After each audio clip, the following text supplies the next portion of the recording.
olomi alegbegbe yenti oso Yesu Kristo so nado miata la tiso gantiro ngbada pe no do fida gbe yata de la Yesu Kristo Nazareth la ben comme munye bena be evoyeja evoena na agbe de mi la gbegbe le Kristo me evoena be mi la gbe le Kristo me evoa majamea mi matenyi na de kekeo evoa majamea mi ba gbe ola ni gbalo eta mi gba so ape dada no le de la Yesu Kristo Nazareth la ben comme mle gba me fida gbe ani fida tohe fida special ela benabe fida ya ye mianto hiya alo Kristo ha mekata dede si bebe nkurodo Kristo beku ple yebe didi ple yebe fonfon le kosida gbe ke mi a Kristo tokota mi kpona jijo donc a prière ya ola wena mvevede ela kwede ntio wa kuma nya ipi prière adia njive mi akpo nde sokudo evuke janti nemi Mose bagbanleme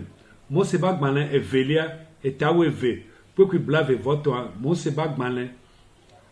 evelia etawe ve pokui blave voto o le pomponami sokudo nuke mawu blonle funuanti ke mawu le tone Israel vio benabe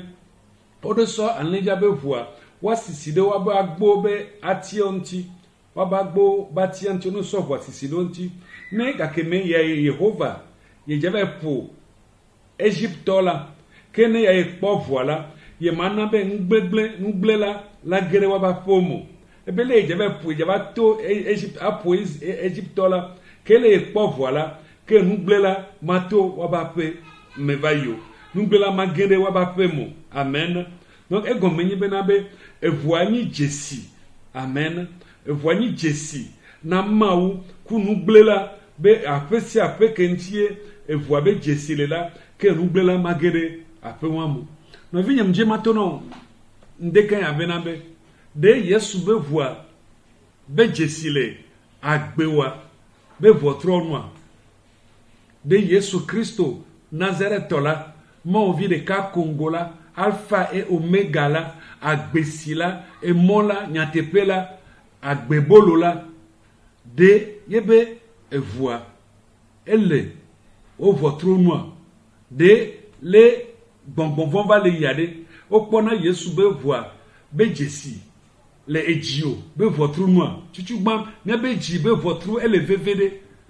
me ba gbo to e chan le vevede ba me be jio de Yesu be voa de e la gbele me be de Yesu be voa le oto me be jio me vanvan abele sike ma uji nene ke han lo ko mi la ba po fifi mi la po aso yiwa e la pere nti ogbogbore ko la nya mu ibena bo le du Easter o le du sami dune amu gbona so te pe vovo va du nazan Easter jova le sigbebe tron subolo ba zanene e lova ova munaha ova na nu maye meye o dona ku nyonu o wona nu ke je o tona ka klawa no o sana gbedo wa no Easter jova le sigbebe na be e tron subolo ba zanene vana nye klo ya e le sigbebe na be nkudodo enu gande ke ma wo wona higia amen ele mia ko be ngande ke ma wona higia kata amen donc ande oya to bo mi le ahome lo jadu le ke be no adule bubu dede ma wo ntime avant ma wo le azan adudume ke mi la gba yeji mi la gba po le Hebreto ba gbanleme les filles amis le Paul et Hebreto ba gbanleme Hebreto ba gbanle eta weve popui blave vone Hebreto ba gbanle eta weve popui blave vone le funu ami ba le ponu no benabe Yesu Kristo Nazareth la yenyi avunlela yenyi avunlela le miakudo maudome alo yenyi mbabla yeyela be avunlela yebe vusike ja yebe vusike ekoda nyira ke eyale ewlido nyedewu abelto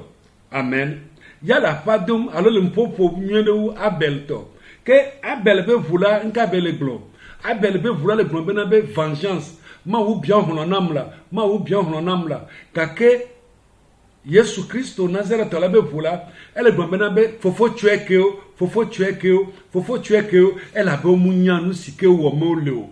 Donc a mi la po na me ame ya enomi to gbo be miawo mi le ken la ti so ganti to gbo même le do ve se ne chala ya le gbo be na be sosoke miawo bo hu kenyi nu vo lo ko la bi osoke ya bo hu ba le bi osoke do miata amen ya gbo le bi osoke do miata enomi lono mavo lono gan lono deto lono ke lono pata keke yenyi Yesu Kristo Nazareth be lono ke be solo nye kudo amen ke mi la gbapọ henlele Johannes bagbanegban etagban Johannes bagbanegban etagban bukui amadre le funu am kay gongo ko le blon o be le mi le zonle kekeli mela le mi le zonle kekeli me abele sike yentol ni kekeli la ke wa kadodo la no mia dome amen ko wa kadodo la no mia dome e evia Yesu Kristo Nazareth la be vola ela klome be nouveau kekenda ne mi le son le kekeli ame ke wa kadodo la no mia kudo ma udome kadodo popose la no mia ku ma udome ye evia Yesu Kristo Nazareth la be vola ela klome be nouveau da mi bale po voile tepe ya mi po be le tro subo gedegede me subo gedegede me ehu ona do subo le me ne etron subo lo ojawo wa be nu mi po bo ozanavu ne amegbegblon choja wa be no ozara amegbeto be vu nje mato no be na be miawo ya evu ya ekudo miata fata evu ya one do miata fata va be mia zonkudo yeko be mia zonkudo ya ke ye be vua e no po miata gasia game eyi si ayi blona be amen lon gan ni lon ya amere la lon to gbobe oni nouveau la gakela yaba kudota o nonambe amen gloire à Dieu waso kafuna mau do be non lata le Yesu Kristo ben comme mi na gbaye nu hanran aji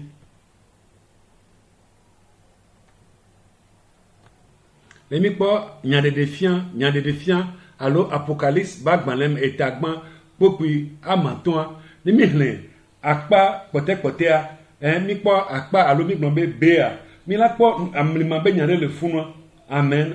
mi la po amlima be nyare le funu Apocalypse 1:5 mi la po nyare funu obenabe ye lomi ye be demi le nouveau ba sime to ye nto be voame alléluia lomi ye be demi le nouveau ba sime to ye nto be voame njema to no benabe Yesu no efupekpe de siade ekpe rotao ina be gbombulo le zomechan ya ila ikudo lo le tome la ikudo fisia fikola ila ikudo no mesero no me come olea ila no kudo amen njima to no benabe Yesu no van lo amen mila gba yejike ke mila wenu le ke kudo Zakaria bagbanle eta amasi de ke pokuwe de ka amen agbakpo lonlon mo be lonlon la eta amasi de ke pokuwe de ka sinya ke be lon la ebe na woya ewo kele se nkonya ewo tututu kele se pepe ben kwa be na woya to mbabla ehube mabla ta na ewo kele se pepe ben kwa to ehube babla ta ya ila dasi le gamen lota ameke do me o gameo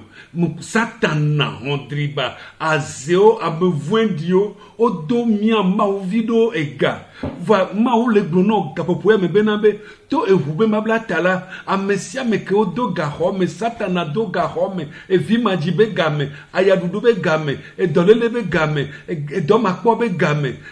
nkogbe mayibe game moji mayibe game nu manyona be game ekonyenye be game la be to mohube mbabla tala yayela de mile gahosia gaho que Satana domiame bronambe amen ma wira mede kele se pepe ben kwa ko mila egbe to dodaji mo vene gbangodo miaji amen.